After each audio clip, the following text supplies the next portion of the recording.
Welcome to Digital Garden State, a podcast by the New Jersey Health Information Management Systems Society. Welcome to the New Jersey Health Information Management Systems Society podcast series, where we discuss emerging trends in healthcare technology and their impact on our industry.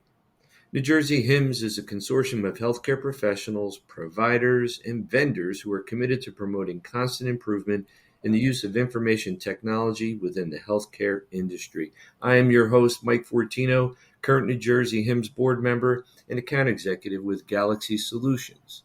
Today's podcast episode is a continuation of our Customer Stories series, where we highlight one of our great sponsors, Caregiver Smart Solutions. But before we get started, I always like to emphasize that our chapter is supported by some amazing companies, and without their sponsorship, we could not deliver on our mission of healthcare technology advocacy and learning. And Ryan Hurd, who is from Caregiver Smart Solutions, is one of those great companies. So, Ryan, it's great to have you back. We're having a little continuation of our previous podcast, and it's really good to see you again. Hey, Mike, how are you doing? I appreciate you having me on for the second time. I am excited. Absolutely. And, we talked a lot about your company, and just to make sure, would you please give us your website so that, the listeners can make sure we get that out of the way? So the name of the company is Caregiver Smart Solutions, and the website is caregiversmartsolutions.com. And you can always give us a call at 888-585-5022. Awesome. And Ryan, you are the founder and CEO, correct? That is correct. I am. Just in case one of our listeners, did not happen to listen to the first episode, so want to make sure that we get that in there as well. And I would love to talk to them all. All right. Hey, could you, just for, refresh our memory, right, and refresh my memory, just kind of give us a little bit of an overview of, what your mission is, your focus, what are you really able to deliver to the industry at large? Well, if you really want to think about it, Caregiver Smart Solutions is empowering caregivers worldwide while enabling their loved ones to live their best possible life. Mm-hmm. So with that said, how do we help the community?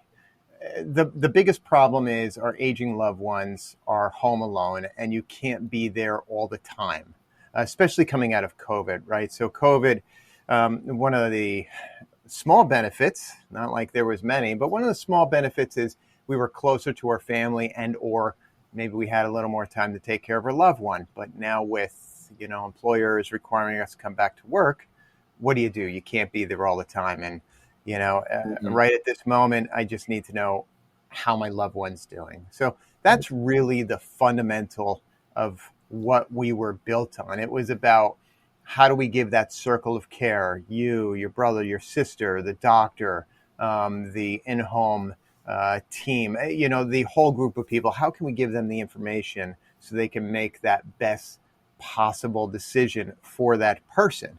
And whether it's, obviously, we're all worried about the fall, but there's so much more, eating, drinking, moving around, bathing, did they leave the stove on, et cetera, et cetera. Gotcha, yeah. And could you also, let's remind everybody about how your solution actually works, in general terms, and then we can get into, the technology behind it all. The simplest way to think about it is we monitor activities of daily living, mm-hmm. and we measure it over time, because mm-hmm. if you can't monitor something and you can't measure something, you can't make it right. Right. So that's where our focus is. And how we're doing it is by using tiny, non-invasive sensors placed discreetly around the home, and they're monitoring that person's ADLs, activities of daily living, over time. Mm-hmm. And it's really amazing, because at the end of the day, we're all creatures of habit, right? You get up about the same time, you go to the bathroom, get something to eat, tap on your laptop, whatever that is. That's fine, but over time we can see differences. And it could be acute, i.e. a fall, or it could be long-term, Mom is drinking less, and then she's dehydrated, and we know, unfortunately, dehydration is the number one precursor to a fall, and falls are bad, not only for that person, but for you, the adult child caregiver, for the healthcare system, for the doctors, for the skilled nursing facility. I mean, all the way through. And if it could just be headed off because we were focusing on that person eating or drinking, I mean, that's where it's game changing. So for us, it's about independence, it's about dignity, and it's about the appropriate use of technology. For example, cameras and listening devices are not, in my opinion, the appropriate uses of technology. I can fully appreciate that. But talk a little bit about the ADL sensors, right? The focus, the types of sensors that are not, the intrusive type of sensors where, your loved one, your family member can have that sense of independence without feeling constantly being watched, right? Correct. So number one, it's not a camera. I don't need to see what mom is doing in her, living space. Number two, it's not a listening device. I don't want to listen, right? I just want to monitor. The difference is we're using a suite of sensors. So things from door sensors, cabinet sensors, movement sensors, temperature and humidity sensors, a whole bunch of sensors. And if you think of these sensors as data points, and so the sensors are technology and the information is data point. And the technology is a tool to give us that information to make that best possible decision. So for example, if your loved one has a touch of dementia, maybe it's really important that when she opens up the front or side door. God forbid, did she turn on the stove, open up the front door, and leave the premise? Okay, I want to know that. Then did she not come back? It's been 5 minutes, it's been 10 minutes, it's been 15 minutes. Something's up. Or maybe it's like my father. I started this because of my father having cancer. And in the beginning, it was really about, I had no clue what was going on. So, he goes through cancer, then he goes through his chemo treatments. And I had no idea. I don't know if dad was up all night throwing up. I don't know if he is taking his medication. I don't even know if he got up in the morning. So for me, I just needed to know at this second, because the problem is I can give him a call half the time he didn't pick up, and the other half of the time he's always saying he's fine, which is fine. I get it. It's independence, it's psychology, it's respect, but I'm still concerned. If there was something I can do, I want to help. This is a way to help the millions of loved ones that are out there living on their own. And for a better way of saying, it's kind of like the buddy system, or I've got your back. God forbid something happens. It's one, I'm a runner. I have a Garmin watch. I have this thing on it that gives my name, address, phone number, and all that stuff. God forbid something happens. I want to know somebody's got my back. Right. Exactly. So, you mentioned an interesting use case with someone that may have dementia, and then within their home, right? The patterns that would be considered normal every day, and then all of a sudden there's an anomaly, right? Right. So help us understand. You mentioned the sensors, okay, great, but now a key point was the data points that you're collecting. Yes. Right. And how does that actually work? And what is some of the underlying technology behind that helps to alert or to notify? Great question. So let's paint the picture. We have these tiny sensors. These sensors are about the size of a quarter, and they're placed discreetly around the home. So think of bedroom, bathroom, living room, dining room, kitchen, medicine cabinet, refrigerator, front door, kind of all over the place, but they're tiny. And if you think of the sensors as a data point, right? So did the front door open? On its own, it's just one data point. But if you stitch all the data points together with machine learning and AI, so if you think about it, you want to get a baseline. So what is mom's normal baseline? Maybe she gets up twice a night to go to the bathroom. You had no clue But in her world, it's fine. But when she starts going to the bathroom 4 or 5 times, that could be a problem. Or maybe the reverse of that. If mom's not getting up to go to the bathroom, or mom is going to the bathroom less over time, that could be a problem.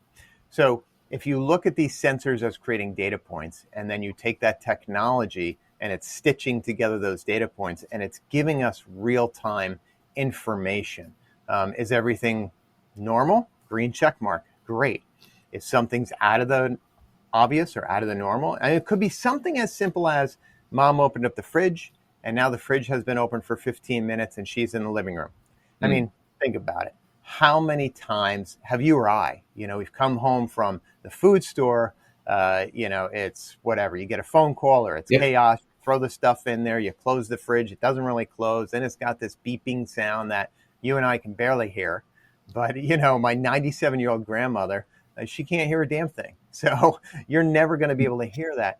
But to know that that refrigerator is open, and to be able to call grandma or text her and be like, hey, listen, can you double check the fridge? I think it's open. Right there, crisis averted. Yeah. You mentioned baseline, right, for individuals. And, you think about that process. One question I have about the baseline for an individual is, how long does that usually take? Because with machine learning, right, there's a bit of learning for the model itself and the technology, correct?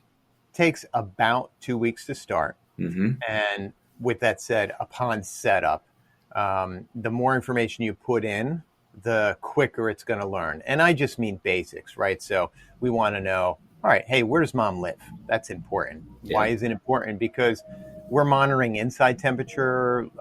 Think of it, whether it's the stove, whether it's the bathroom, we're looking at temperature, humidity levels for them taking showers or baths, stuff like that.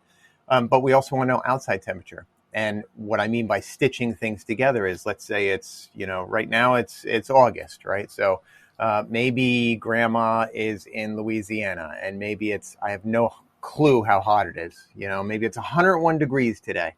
And I'm able to look on the app, and inside it's 85, 90 degrees. That's a problem. That means that her air conditioning's not working.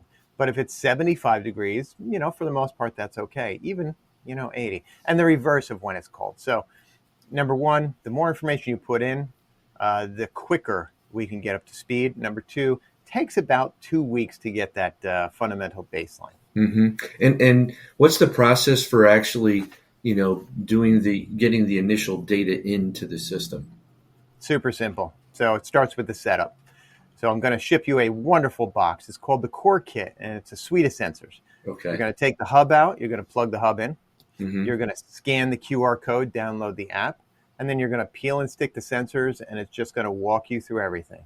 Onboarding, naming, the whole 9 yards. Gotcha. It's so super simple. It's wonderful. So straightforward, practical, user interface for you to get that initial data in and actually start positioning all your ADL sensors, right? That sounds great. Can you talk a little bit about, and I don't want you to give up the secret sauce, the recipe around the model that you're using, things like that. But can you talk a little bit more about the actual artificial intelligence that you're using, right? Because there's so many versions, many different types of AI, and it just keeps changing, right? It's such a rapid pace. But so can you give us a little bit of the basics around what type of ML machine learning models that you're using, approaches? That'd be great. Well, the easiest way to articulate it is this. Right now, we are at level 1. Tomorrow and beyond, you're going to be at level 5 and 10, and it's going to be absolutely amazing. And what do I mean by that? It's basically on the data set. So the more and more users we get, the better off we can map things like health on regions, long-term health. The more inputs we have, the more we can model that against known activities. So for example, let's take something simple. If mom is getting up at night, it's 2:00 in the morning, and then she goes into the living room, Okay, that could be a one-off. Maybe she ate something that didn't, whatever, but if she does that 2, 3, 4 nights, it could be an indicator of non-24, right? So other things. So as we get more and more robust, the ability to, let's say, know whether or not the lights were left on at night. On one hand, you think binary. Well, mom forgot to turn the lights off inside her apartment or house. Well, what it really could be is that mom is starting to have eyesight issues and she's worrying about falling when she goes to the bathroom. So it's not just simply an off thing or early on stage dementia. So if we have a long enough learning curve, let's say every Wednesday, mom vacuums the house. Okay, great. So we see that, we know it, we're monitoring it. But now all of a sudden we see a flurry of activity on Tuesday and she's starting to forget to close the front door and take her medication, right? Now we're adding 1 + 1 + 1. There could be an issue. We go to some other tables, we pull in that information and say, typically early on stage dementia is expressed in these things. And this starts happening, this starts happening, this starts happening. And again, my job is not to make a decision. My job is just to give you the information so you and your doctor can make that best possible decision for that loved one. So you're really, those social determinants of health, right? Exactly. I mean,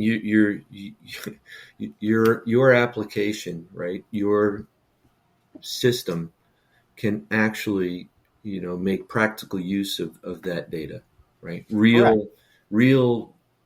I mean, it's a an application that actually can help to, on a larger scale, right? For a population, can really make a big difference, Right. And it's a simple and effective way to gain clarity of care for when you can't be there. Yep. Yep. Yeah, so often, we see a lot of really smart folks and with great intentions and looking to solve some really complex problems, and they do great work. I mean, it's something that needs to be done. It has to be done. But then, if you take a step back and you really look at what the true, what is it that you could do to improve those lives of those that, need some simple practical help, just Right. and this is, to me, it's just one of those, what What happens is when we look at this, you have remote patient monitoring, you have all these fancy things. And all of that requires input from the person, right? Right. So we're asking them to wear a watch. We're asking them to wear a pendant. We're asking them to take their weight and write it down. We're asking them to do their blood ox, all of those things. Please do this, write it down, and then the nurse is going to call you every other day. Well, problem number one is you're requiring something, and that's always a problem. But a lot of times it's needed. Problem number two, it's delayed. So that is historic information. It's not current information. What we're doing is we're taking that next step. So right now, as we're monitoring ADLs, it gives you the ability to know exactly what's going on without that level of input from the person. Right? We're not requiring them to do anything. Don't change anything. You don't even think about it. It's not even there. Yep. But there's a whole host of information just based on your habits. And one of the things, as I said before, dehydration, because unfortunately, as we get older, we still crave that independence, yet sometimes we tend to self-isolate. It's the mom that, she's slowing down, maybe she needs a walker, and she doesn't want to be that person at ShopRite and holding the line up and stuff like that. So she tends to forego. She starts to self-isolate. Well, when you're self-isolating, you're not thinking about water consumption, and maybe she is a coffee drinker, which is a diuretic. So, I mean, all of these things compound, and then what happens? One day she gets up, the next second she's on the floor, and she's passed out. Then what? Yeah. So here is a way that we can get ahead of that curve. So tell me a little bit about your roadmap. What do you think's next? What is next? Oh, so exciting. So my background is smart home. Smart home, IoT, I've been in that field for 30 years. I wrote the book on it called Join the Smart Home Revolution, and it's been amazing. So I'm stealing a lot of ideas from that because we really understand the residential home environment and how people use the living environment and basically work within that environment. So you apply that to what we're doing. So going forward, we are partnering with Best of Breed to fill in the gaps of problems that we see that's out there. So let's pick dementia. So right now, today, we're monitoring the door, we're monitoring movement, we're monitoring if mom left the stove on, let's say. So obviously, if mom turned on the stove and 10 minutes later, she opened the door and then she walked out, and it's not to pick up the Amazon package, I'm concerned. 15 minutes goes by, I'm really concerned. Where's mom? Great. Next generation, partnering with, let's say, a video doorbell. Now, as I said before, it's the appropriate use of technology. So I do not believe that cameras should be inside the residential environment. But I do believe, I think the video doorbell is one of the best things for our aging loved ones from a safety and a security level. But the way that we could also leverage that is in that scenario, if mom left the stove on, walked out the front door, automatically we take that picture and we archive it. So God forbid, if she doesn't come back within 15, 20 minutes, the most relevant information you need when you call 911 is what time did she leave? What was she wearing? Right. And we're answering those questions. So whether it's that, whether it's, hey, if mom can wear a Fitbit, now we can get more granularity. So we'll know resting heart rate. We'll know a whole host of things. So we look at it from that standpoint.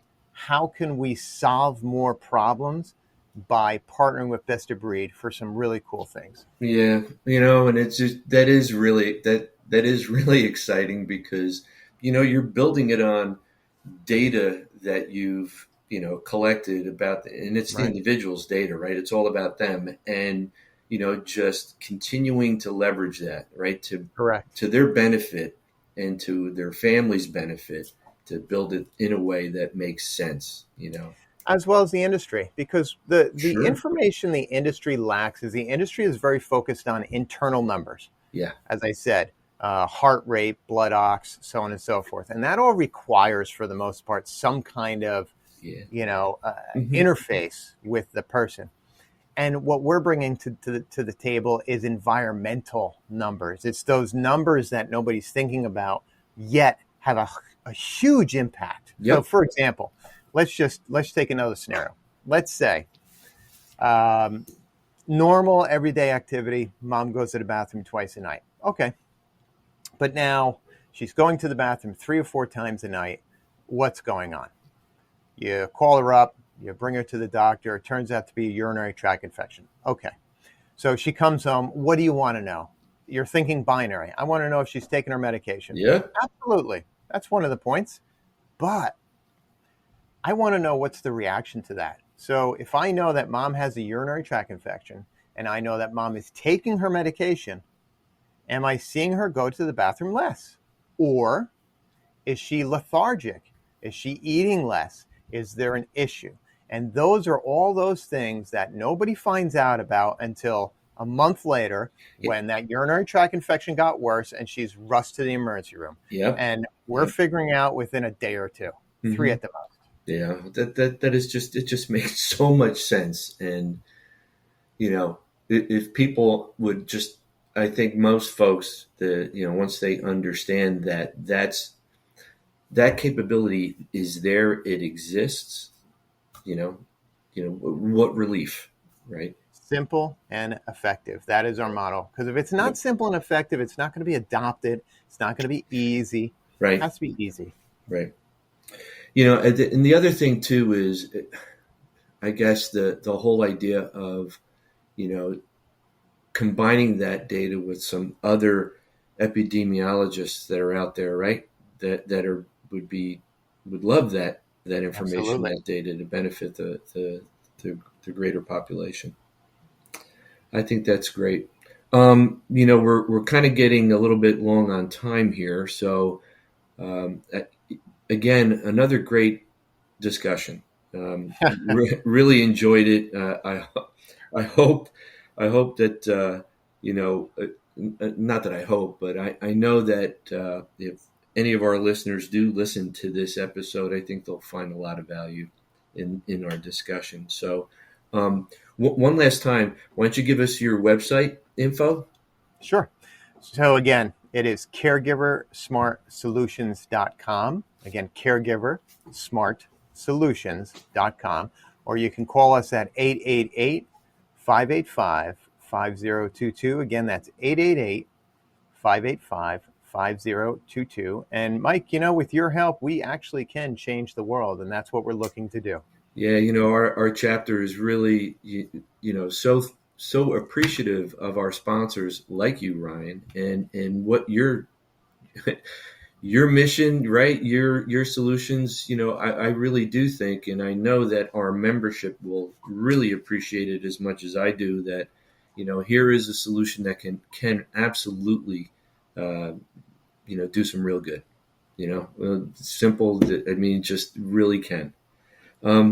Ryan, are you going to be at the fall conference with our partner chapter, Delaware Valley, in Atlantic Absolutely. City?